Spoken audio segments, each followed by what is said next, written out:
This show is sponsored by Alicia's Pillows and Things. Check out the Facebook page, Alicia's Pillows and Things, where you will find home decor you will not be able to resist at prices anybody can afford. Check out the pillows and stools of your favorite sports teams. Maybe you want a set of your kid's favorite cartoon or movie character. You can also get full body and neck pillows as well. Log on to ngscsports.com and go to the Alicia's Pillows and Things tab on the homepage to complete your order. It makes a great gift for Christmas at an affordable price. NGSC Sports. We never stop. You're listening to NGSC Sports Radio. Hear us live on ngscsports.com, where you can get awesome analysis for all things sport. Or check out our podcasts on iHeartRadio, Spreaker, iTunes, TuneIn, and much more. For our latest videos, head to NGSC Sports YouTube channel. Follow us on Twitter at NGSC Sports and like us on Facebook. NGSC Sports. We never stop.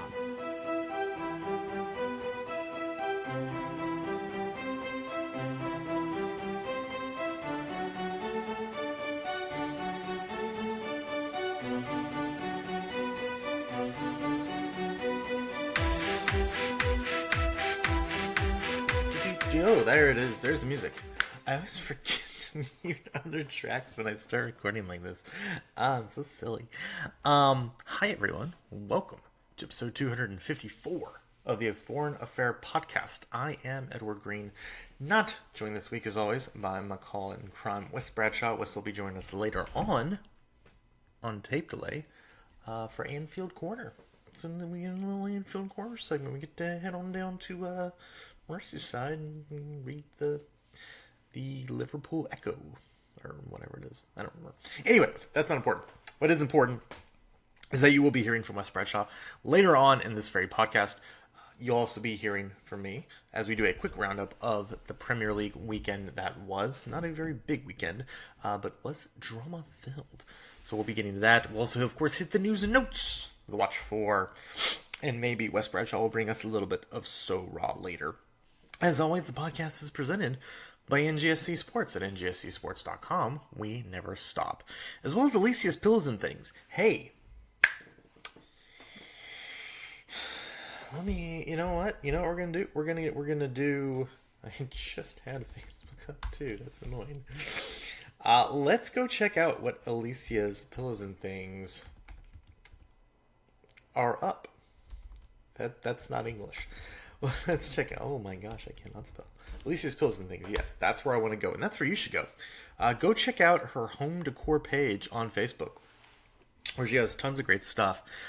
Just right now, as I'm looking at it, tons of photos. Hey, there's hey, spring training's almost over. Yeah, that's right. March is almost done, so we're getting ready to start Major League Baseball. Toot sweet. And there's some Houston Astros pillows on display. Oh, go check those out. Those look really good. So for the Houston Astro fan in your life, or maybe there's another baseball fan in your life, and for a different team, maybe you can request a custom pillow with your preferred team's logo on it. But there's the Houston one on there now. So go check that out. That's Alicia's Pillows and Things on the Facebook. So that is that, and this is this. I'll tell you what you want, and I tell you what you get. You get drama-filled Premier League, even when it's a little... I should probably pull up the FA Cup, because that is also a thing that happened. Hey.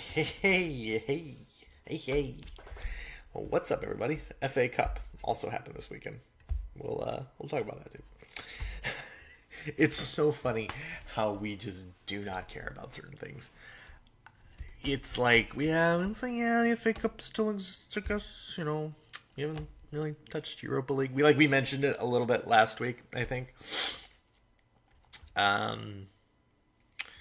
might mention it a little bit this week. We'll see. Actually, because we'll probably go through the rest of this stuff pretty quickly. I actually might talk a little Europa, now that we're down to the nitty-gritty of that as well. So we'll put that right there. Okay, cool. So, back to the actual Premier League, though, which happened this weekend. Let's start with West Ham Huddersfield. Again, these are great games. even if there weren't a lot of them, they were some great games. West Ham 4, Huddersfield 3. Oh, poor Huddersfield. Trying to leave the league with some wins because, they're not staying up. But unfortunately, they took a 3-1 lead just after the hour mark thanks to Carlin Grant's second goal of the match. West Ham mounted the comeback, getting the tying and match-winning goal from Chicharito Javier Hernandez. The 91st minute, Chicharito pulling off the comeback and getting West Ham all 3 points. Big comeback for West Ham, of course, lost Cardiff last week. We're down at 3-1, which is just kind of the encapsulation of West Ham's season. I guess just a roller coaster of emotion. That started off okay. Actually, no, they started off really bad. But that was scheduled. We talked about that a lot. Go back and check out some of our older podcasts for that. But West Ham do pick up a very big win, and just for poor Huddersfield, there's nothing else to say at this point. Enjoy the championship, I guess. Burnley 1, Leicester 2.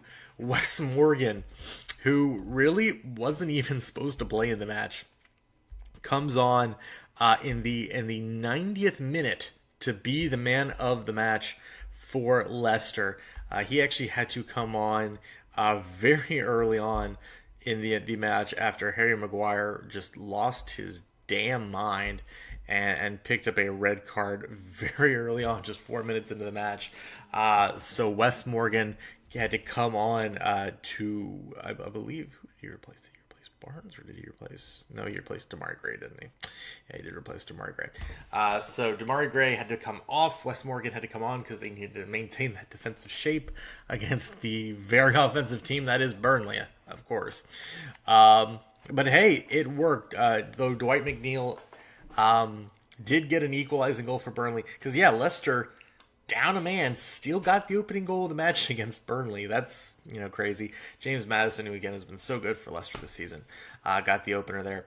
But then, Wes Morgan, 90th minute, again, wasn't a starter in the match, had to come on because of a red card, gets Leicester the win. That you cannot make that stuff up. Craziness for Leicester.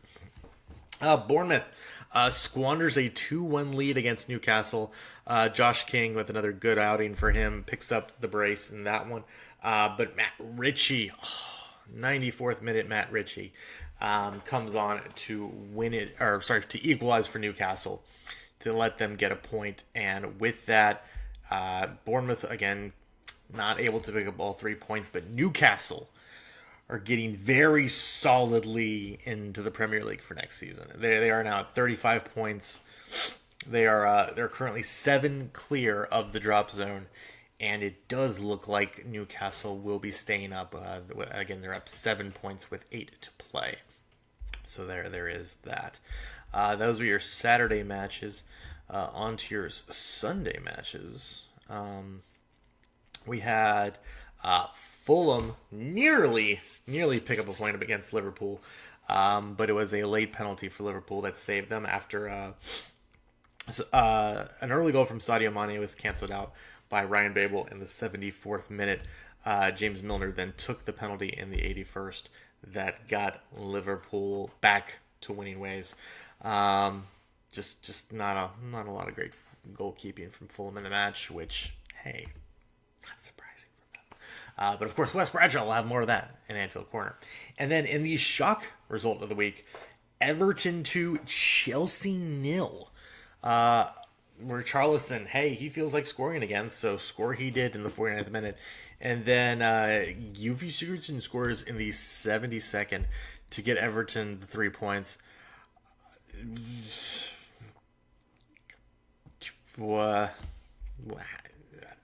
I'm doing my best Maurizio Sarri impression right now because he doesn't fucking know what happened in that match, and nobody really did. I find this quote very interesting. After talking about their first half, Maurizio Sarri says, "Today we played the best 45 minutes of the season." Okay. If you say so, buddy. That's your opinion, and that's fine. Okie dokie. Doesn't matter, you won't be coaching next year anyway. Hey, what? Maybe. We'll see. But yes, Just a week after disparaging Everton for having such a crappy season, they just go and beat Chelsea at home. They're good for one of those a year. They're good for one a year.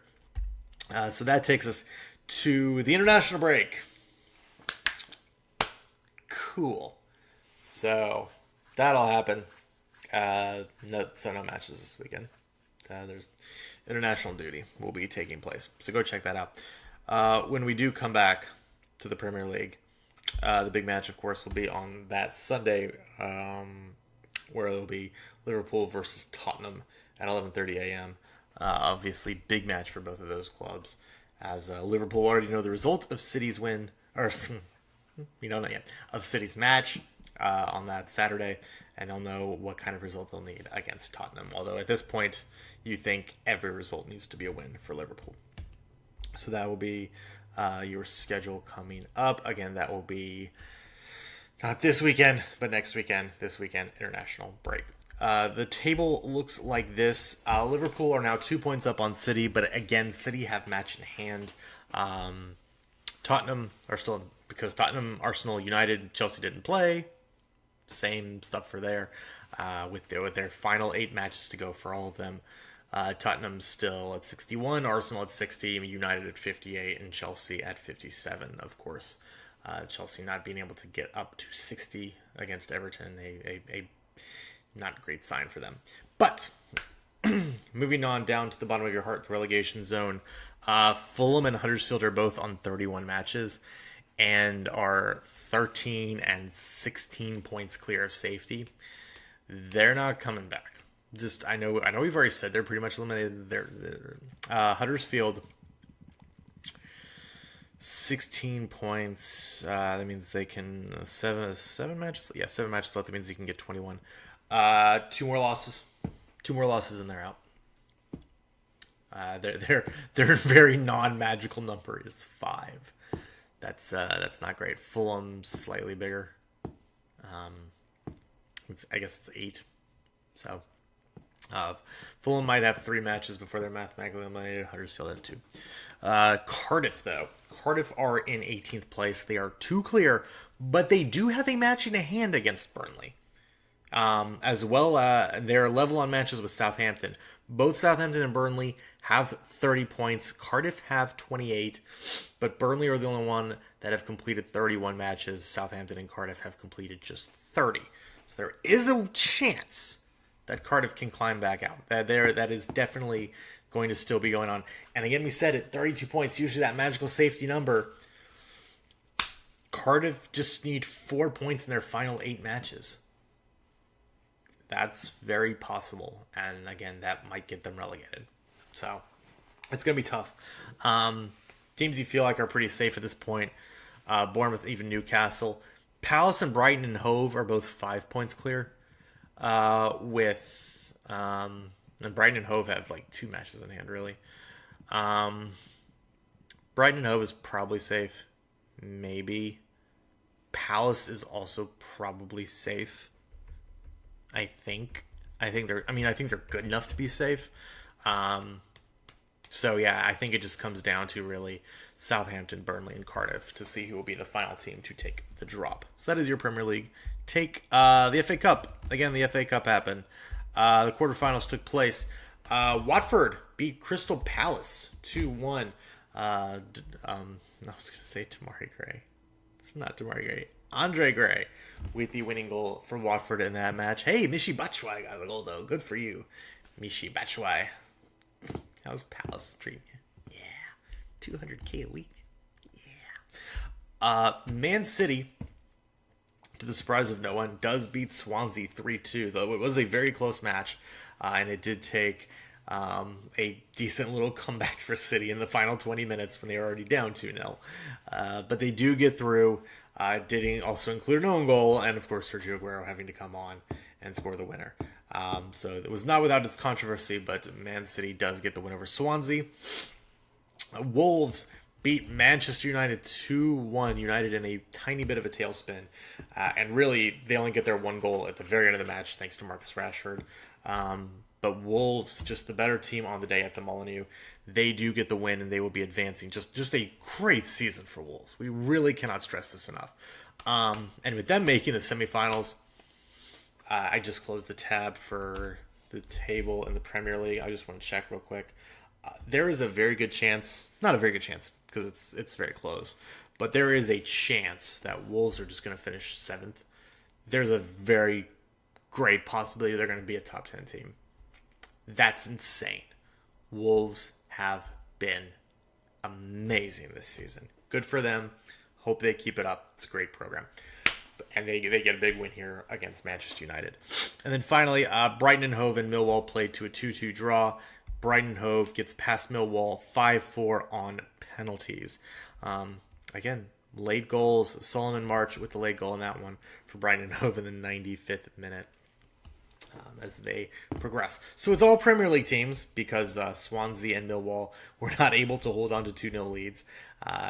Could you imagine a Wolves, Watford, Millwall, and Swansea Final Four for the FA Cup? Oh, man. Yeah. Anyway, so for the semifinals, Man City drew Brighton and Hove, and Watford drew Wolves. So both of those matches will be played at Wembley on April 6th and 7th. So that is not this weekend, not next weekend, but the weekend after that. That, again, is the semifinals. And then the finals will take place again at Wembley May 18th. So that is your FA Cup talk. Yay. Champions League draw took place last Friday. Teams going on. 4 English teams, of course. And one had to draw each other. Of course they did. Couldn't just switch out Juventus and Tottenham, could we? No, we couldn't. So your draw results are Ajax is getting Juventus. Let's see if they can take down. They took down Ronaldo's former club. Let's see if they can just knock out Ronaldo here. Liverpool get Porto. That's almost an automatic semifinal berth for Liverpool. Tottenham get Man City. Close to an automatic semifinal berth for City. I'll get to it in a second. And then finally, Manchester United draws Barcelona. Just looking at it, I think Ajax Juventus is going to be interesting just because you have to wonder how much of their round of 16 win against Real Madrid was them being really good and how much of it was Real just collapsing, because both things could be true. Do they win if Real doesn't collapse? I don't know. We could see that theory play out against Juventus. Juventus is another very good team. They don't look as likely to collapse. I mean, they also had to come back in their last round against Atletico Madrid. So we'll see about that. Ajax, though, very good team. More than capable of beating this Juventus team and advancing to the semifinals. I don't think they will, but they are capable of it. I don't think Porto is capable of beating Liverpool at all. I'm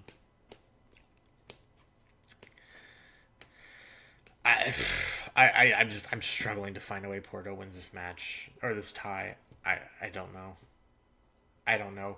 Maybe you somehow play Liverpool to a 1-1 draw at Anfield, and then something magical happens in Portugal. I don't know. That's literally the only place I can see it happening. Tottenham versus Man City. I think this is if Spurs hadn't just really faded hard those last couple weeks, I actually think this would be a really fun matchup over 2 legs.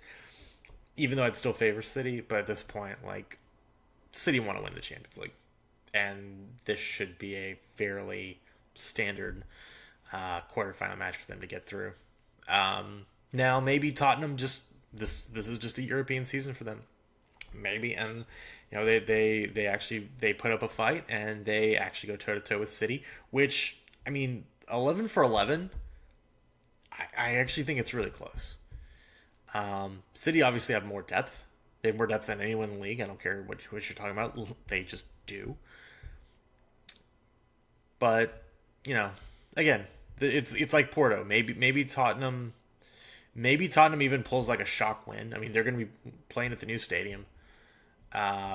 Maybe that rides them to like a 2-0 victory, and then they can get like a 1-1 or even a 2-1 loss at City, which gets them through in away goals. Something like that. That's again, to be honest, I give Tottenham more of a chance than Porto, but I don't give them much of a chance. And then finally, United versus Barcelona. Again, United's in a bit of a tailspin right now too after their big comeback victory against PSG. I don't. Now, granted, we said this about last year. Barcelona looked really good going to the quarterfinals, and then they played Roma, and Roma beat them somehow. Barcelona are not infallible. I actually feel stronger about City and Liverpool getting their wins than Barcelona over United. But I don't know. I think United could. I know seems really weird to say. United feel almost like they're a year away still, which again, not really because of their players, but I think like have them get like a start in a new season, if it's not under Solskjaer, against someone who's again not Mourinho, who's like a really good manager. Not that I don't think Mourinho still isn't a good manager, but you know what I mean by a guy that's not afraid to go aggressive when necessary. And then maybe I think United could actually go toe-to-toe with Barcelona, because I think the talent is there. But we'll see. So those matches will be played on April 9th and 10th for the first legs, and then they'll play the week after that as well. For the Europa League, draw for their next round. Arsenal gets Napoli, which is funny because last week we were kind of like vaguely talking about the Europa League. It's like, well, maybe Chelsea and Arsenal can do really good because unlike last year, there was nobody like Atletico Madrid. Well, Napoli's pretty good. And then Arsenal draws Napoli. So there you go. Arsenal did draw Napoli. Villarreal drew Valencia in an all-Spanish quarterfinal. Benfica gets Frankfurt, and then Chelsea gets Slavia Prague. So Chelsea to the semifinals, I guess. Good for them. And actually, considering they'll play either Benfica or Frankfurt, Chelsea have probably just made the final. Now, granted, Chelsea also just lost to Everton 2-0, so who knows? But this draw is shaping up for a Chelsea final. So we'll see how that goes. That does it for your match talk news and notes now. And I did mention earlier with Tottenham playing against Man City in the new stadium. That's, again, assuming everything goes right. But test events will be happening in the next couple weeks. And right now, it's tentative, but everything is pointing towards it. And when I say tentative, I mean something could go wrong in a test event. But the plan is, presuming those test events go well, the first match at the new Tottenham Hotspur Stadium will be on April 3rd on that Wednesday against Crystal Palace at 7:45. There will be an opening ceremony. It will be great. It's going to be awesome. We finally did it. Good job. And hey, you remember those posters? That North London is still the only place to catch Champions League football in London. Because we did it, boys. We did it. Good for you, Tottenham. Actually good. Like, in all sincerity, good for you. And a shock to no one. And it's funny because last week we talked about, financial fair play and UEFA needing to bear some teeth against Man City and blah blah blah blah blah. And it's like either show some teeth or just shut the fuck up forever. Well, we might be one step closer to that second part happening. PSG win their appeal against UEFA over monitoring of transfer and wage spending. So, cool. That's great.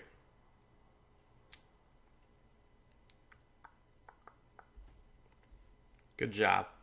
Good job, everyone. Nothing matters. Just buy whoever you want. Do whatever you want. If you're a big club, nobody fucking cares. But people do care about women's football in Spain, apparently. Go check that out. Richard Fitzpatrick wrote an article on Bleacher Report entitled "Why Women's Football in Spain is So Popular in Packing Out Stadiums." It's really cool. It's really great to see, especially with the World Cup coming this summer in Paris. I'm sorry, the Women's World Cup. I apologize. The Women's World Cup coming in Paris. To see over almost 61,000 people going to Atletico Madrid Stadium to watch women's soccer between Atletico and Barcelona. That's great. That's fucking great, guys. I'm still very hesitant about women's soccer in this country. And we also talked a little bit about the women's players and them suing U.S. soccer because they're treated like shit, primarily, to put it nicely. But I don't think the fan demand outside of like the Women's World Cup is really there in this country. But it's good to see that it's happening in other places. So maybe that'll trickle down here. But again, go check that out. That's Ryan Fitzpatrick over at Bleacher Report.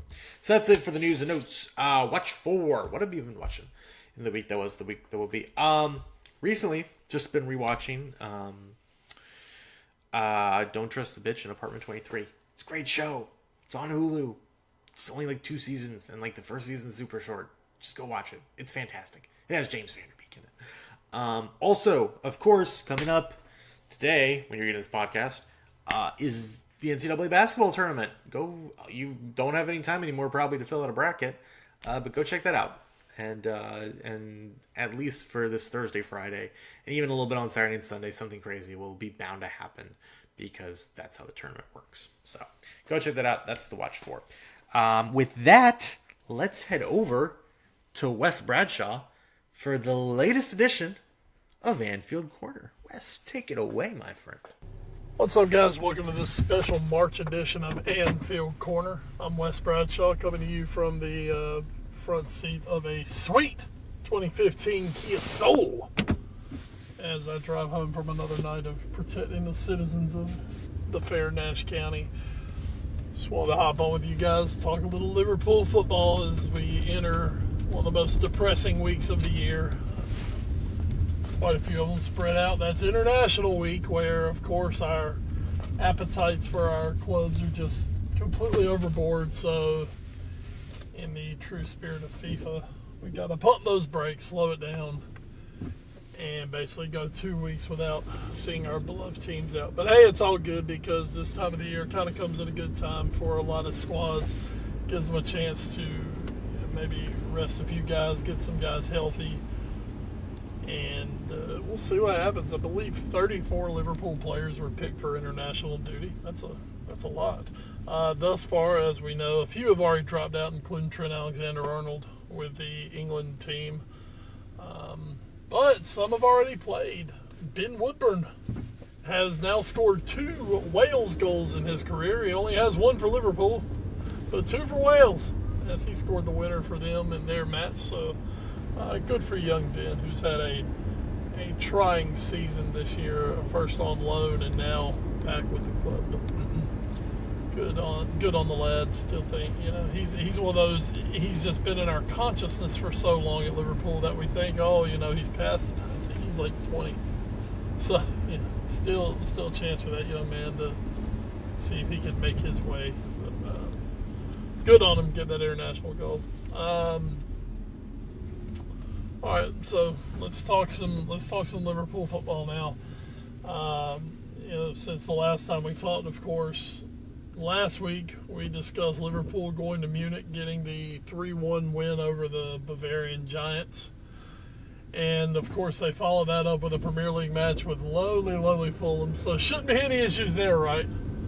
Right. Because, once again, folks, this is Liverpool. We don't do things the easy way. We do things the Liverpool way. But, the Mighty Reds do walk out of Craven Cottage, a 2-1 winner. They were good for an early goal from Sadio Mane, and then it kind of fell into that old familiar pattern of, all right, the second goal, it's right there, it's coming. And pretty much this season, not every single time, but pretty much this season, when Liverpool take a 2-goal lead, you can just about go ahead and put it to bed. Well, that was almost not the case this week. They kept pushing for that second goal, just couldn't find it for whatever reason, just could not find that second goal. And then an absolute flukish play led to Fulham's equalizer late in the second half. A misplayed ball by James Milner, a poorly headed ball back to Alisson from Virgil van Dijk, and then just the fact that Alisson, it was like they just had that miscommunication. Do you want it? No, you need it, but who's got it? And Ryan Babel, of all people, the former Liverpool striker himself, came up, took the ball, nutmegged Alisson, and finished coolly in the net to equalize it 1-1. Thought it was kind of poignant for Babel that he did not celebrate the goal against his former club, and almost had a resigned look on his face like, oh shit, I might have just screwed Liverpool out of this. But it was still to be a day for the Reds, as the Fulham keeper Rico had the brain farts and just figured, Sadio Mane's flashing in front of my goal. He's not getting the ball, but I'm just going to reach out and hug him anyway. So he reaches out, grabs Mane, and gives away the penalty, which James Milner steps up, coolly slots away. 13 of his last 14 penalties for Liverpool, Milner has put away. He puts this one in, 2-1, and Liverpool hold out for the big victory at this point of the season. At this point of the season, everything's big. That's the thing. Everything's big at this point of the season. And for Liverpool, on the back of Manchester City playing a weekend FA Cup match, Liverpool retake the lead in the Premier League. Of course, City do have a match in hand. That said, right now their match in hand is Manchester United at Old Trafford. So I don't know if the match in hand gets much tougher than that one. But right now, Liverpool doing exactly what they got to do. They have got to continue to win, put the pressure on City. You know what? If City win their final 8 matches, if they win 18 of 19 in the second half of the season, an unprecedented feat which has never been done in the Premier League, if they do it and they go and score, if they put up 98 points this season and Liverpool put up 97, what can you say? You tip your hat to Man City. They're the greatest 2-year run of English football history. They're maybe the top dynasty, for however long you want to put it at this point. But I mean, they're a dynasty at that point. If you put up back-to-back seasons where you put up 198, I mean, what can you do? If Liverpool put up 97 and become maybe the greatest runner-up in English football history. That's what it is at that point. But for Liverpool, 7 matches left, 21 possible points remaining. If they win out, 97 points is a massive, massive haul in the Premier League.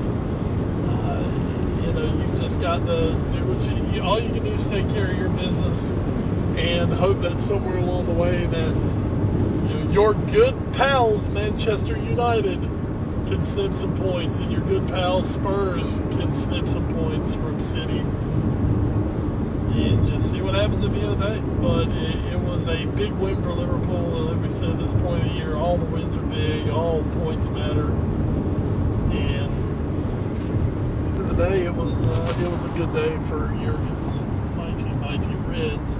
So as we said, we do come up on the international break. We got some Euro qualifiers coming up.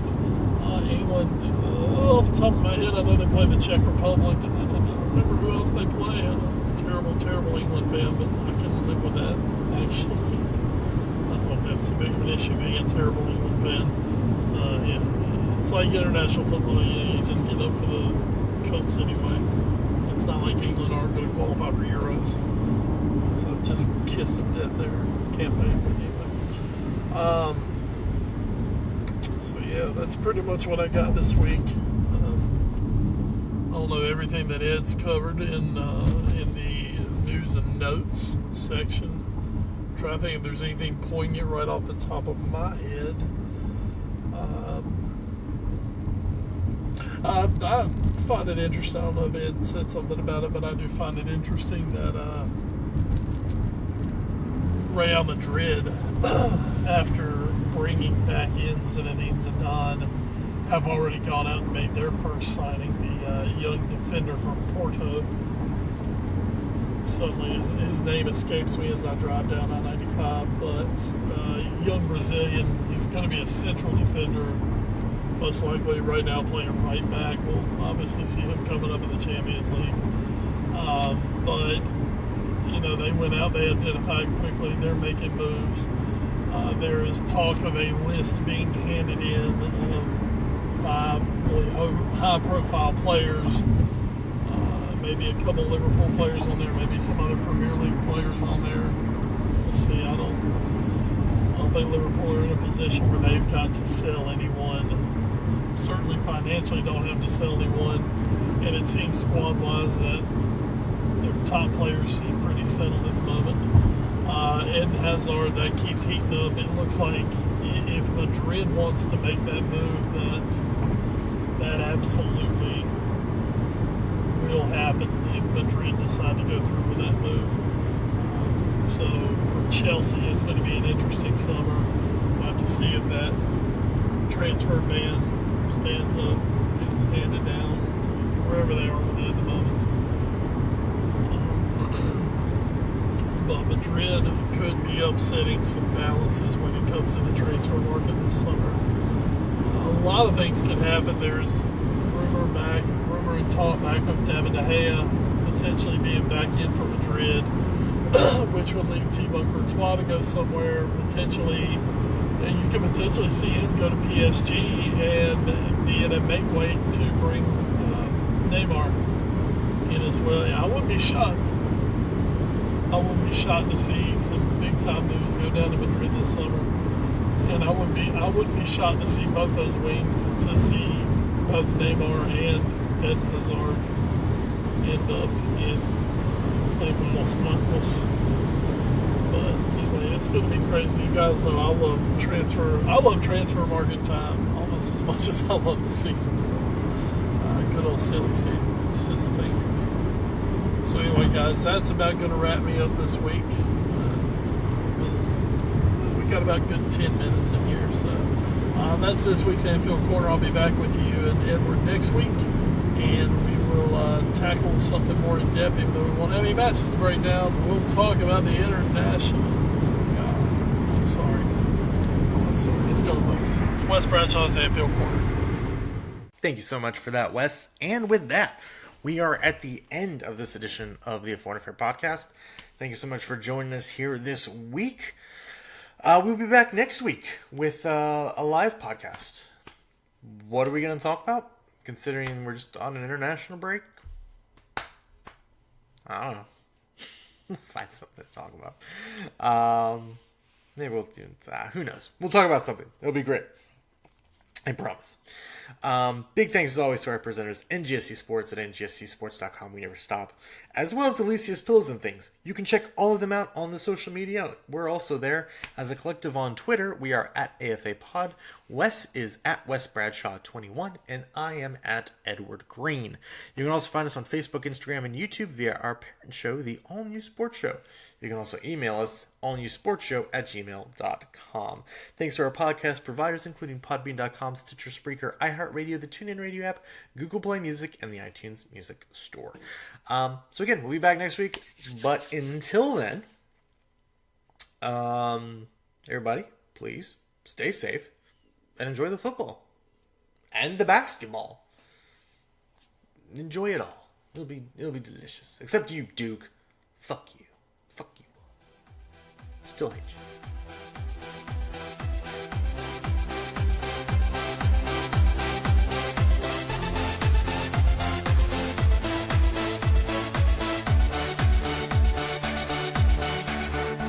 This show is sponsored by Alicia's Pillows and Things.